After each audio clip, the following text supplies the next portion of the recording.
Hello friend मु आपन भाई फैक्ट भाई स्वागत जनाऊँ नुआ एक वीडियो रे 1300 आउ 1400 मसीह रे जापान जंगल रे गोटे डर थिला जार ना थिला युकिओना। युकिओनार मीन होता है स्नो ओमेन। जापान रो मुसाशी गाँव रो पाखरे जंगल रे युकिओनार डर बहुत व्यापी थिला। युकिओना जेतेबेले चालुथिला सेतेबेले तार पादर चिन्ह भूई रे पड़ु नथिला। सीए बहुत ही सुंदर आउ डाहाणी भय शक्ति ता पाखरे थिला। ये ठंडा दिन रे अंधार राति रे बरफर जंगल रे देखा जाउथिला। युकिओना राति रे लोक मानकु तार प्रेम रे पकईकी जंगल रे नहीं जाउथिला आउ सेही थारे ही तार शरीर रो पूरा रक्त पीकी ताकू मारी दउथिला। युकिओना दिन बेला भी लोक मानक घर को जाउथिला तांकू पीवाकू पानी मागुथिला। जेतेबेले किए ताकू ठंडा पानी दउथिला तो युकिओना सेतेबेले सेही व्यक्ति को बरफ भली पूरा जमेई दउथिला आउ जिए जदि केबे ताकू गरम पानी देउथिला तो सीए निजे तळड़ी जाउथिला आउ सेही थारु गायब हो जाउथिला। तो चलंतु जानिबा युकिओनार गोटिए कहानी विषय रे आउ सीए किए थिला केउठी आसीथिला आउ कोन सीए सत्तरे जनर राजकुमारी थिला। किंतु वीडियो आरंभ करबा आगरु एतिकी रिक्वेस्ट कि चैनल को सब्सक्राइब करंतु एवं पाखरे थिबा नोटिफिकेशन बेल को प्रेस करंतु जहा फल रे आपण एमिति नुआ नुआ वीडियो देखिया को पाइबे। गोटिए गाँ रे दुई जण काठुरिया रहुतिले। सेमानक भितरु जनक ना थिला मुसाकु सीए बुढ़ा हो जाइथिला आउ अलगा जनक ना थिला मिनोकिची सीए सेतेबेले यंग थिला आउ बहुत सुंदर भी थिला। सेई दुई जण सबुदिन जंगल को जाइकी काठ काटुथिले। तांको गाँ आउ जंगल रो मझिरे गोटिए नदी भी थिला।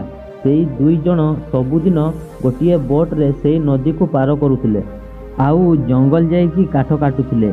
गोटिए दिन संध्या समय रे सेई दुई जण काठ काटिकी बोट रे नदी को पार करुथिले किंतु सेही समय रे बरफर बहुत जोर पवन हेबाकू लागिला आउ झड़ तोफान धीरे धीरे बढ़िबाकू लागिला।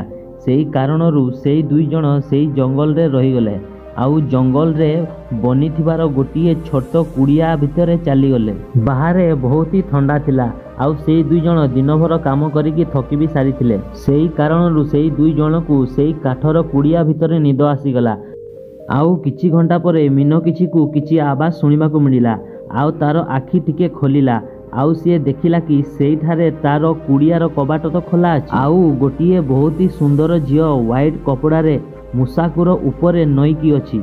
सेही झियो बहुत ही गोरा थिला आउ सीए तार हाथ को मुसाकुर आखि रे रखिथिला।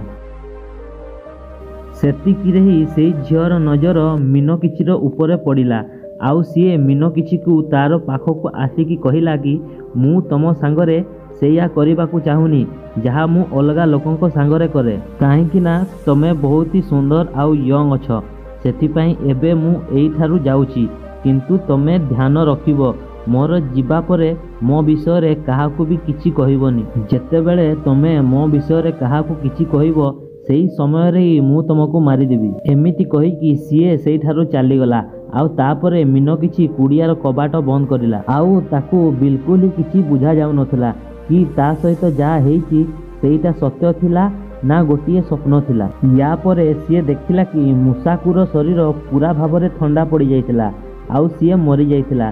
ताकू सेही कथा बुझा जाउ नथला कि मुसाकू ठंडारे मरी गला कि सेही सुंदरी झियोर पई। मिनोकिची एई सबु घटना को गोटिए स्वप्न मानिकी सीए तार घर को चली गला आउ सीए एई घटना विषय काहाकू भी किछि कहिला नाही। किछि वर्ष परे मिनोकिची को सेही जंगल रे गोटिए झियो मिलिला। सेही दुई जण गोटिए रास्ता रे चली चली बहुत ही कथा हेले। सेही झियो तार ना युकी कहिला आउ सीए कहिला कि तार माँ बापांकर मृत्यु हेई सारिची आउ सीए काम खोजिबाकू पाखर गाँ को जाउची। एहा सुनिकी मिनोकिची युकी को तार घर को आसीबाकू रिक्वेस्ट करिला। घरे युकी मिनोकिचीर माँ सहित देखा हला। धीरे धीरे युकी आउ मिनोकिची मध्यरे बहुत भल पाइबा बढ़ीगला आउ तांकर बाहा हेला परे गोटिए छुआ भी हेला किंतु किछि वर्ष परे ही मिनोकिचीर माँ रो भी मृत्यु हेगला। 10 वर्ष बीतीगला परे भी युकिओना सेतिकी ही सुंदर आउ यंग दिसुथिला जेतिकी सीए प्रथमे दिसुथिला। सेही कारणरू मिनोकिची को ସେଇ କୁଡ଼ିଆର ଝିଅ ବିଷୟରେ ମନେ ପଡ଼ିଗଲା। ମୀନକିଛି ତାର ସ୍ତ୍ରୀକୁ ସେଇ ରାତିର ଜଙ୍ଗଲରେ କୁଡ଼ିଆରେ ସେଇ ଝିଅର ସବୁ କଥା କହିଦେଲା। ଆଉ ସିଏ କହିଲା କି ସେଇ ସବୁ ଖାଲି ଗୋଟିଏ ସ୍ୱପ୍ନ ଥିଲା। ଠିକ୍ ସେଇ କଥା ଶୁଣିକି ୟୁକିଓନାକୁ ରାଗ ଲାଗିଗଲା। ଆଉ ୟୁକିଓନା ରାଗରେ କହିଲା କି ସିଏ ସେଇ କୁଡ଼ିଆର ହିଁ ଝିଅ ଅଟେ। ୟୁକିଓନା ତାର ସ୍ୱାମୀ ମୀନକିଛିକୁ କହିଲା କି ମୁଁ ତମକୁ ଏଇ କଥା ଆଉ କାହାକୁ ନ କହିବା ପାଇଁ କହିଥିଲି, କିନ୍ତୁ ତମେ ଏଇ କଥା ମୋତେ କହିଦେଲ, ସେଇଥିପାଇଁ ହିଁ ମୋତେ ତମକୁ ମାରିବାକୁ ପଡ଼ିବ। କିନ୍ତୁ ଠିକ୍ ସେତିକି ବେଳେ ୟୁକିଓନାକୁ ତାର ଛୁଆ ବିଷୟରେ ମନେ ପଡ଼ିଗଲା।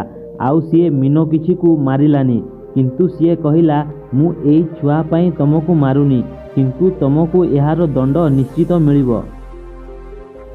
ଆଉ ଏହା କହିକି ୟୁକିଓନା ସେଇଠାରୁ ଚାଲିଗଲା। ଆଉ ସିଏ କେବେ ବି ଫେରିକି ଆସିଲାନି। ଏଇ ସବୁ ଷ୍ଟୋରିରେ ୟୁକିଓନାକୁ ଗୋଟିଏ ଆତ୍ମା ଭଳି ଦେଖାଯାଇଛି ଆଉ କୁହାଯାଇଛି। କିନ୍ତୁ ଜାପାନରେ ହିଁ ୟୁକିଓନାକୁ ଜହ୍ନ ରାଇଜର ରାଜକୁମାରୀ ବି କୁହାଯାଇଛି। ୟୁକିଓନା ଜହ୍ନ ରାଇଜର ରାଜକୁମାରୀ ଥିଲା, ଯିଏକି ଜହ୍ନରେ ରହୁଥିଲା। ଆଉ ସିଏ ସେଇଠାରେ ହିଁ ପୃଥିବୀକୁ ବୁଲିବାକୁ ଆସିଥିଲା। ସେଇଥିପାଇଁ ଗୋଟିଏ ଦିନ ରାତିରେ ସିଏ ଜହ୍ନରୁ ପୃଥିବୀକୁ ଡେଇଁ ପଡ଼ିଥିଲା। ଆଉ ସିଏ ବରଫର ପାହାଡ଼ରେ ଖସିକି ସିଏ ଆମ ଦୁନିଆକୁ ଆସିଯାଇଥିଲା। କିନ୍ତୁ ସିଏ କେବେ ବି ରିଟର୍ଣ୍ଣ ତାର ଜାଗା ଜହ୍ନ ପାଖକୁ ଯାଇପାରିନଥିଲା।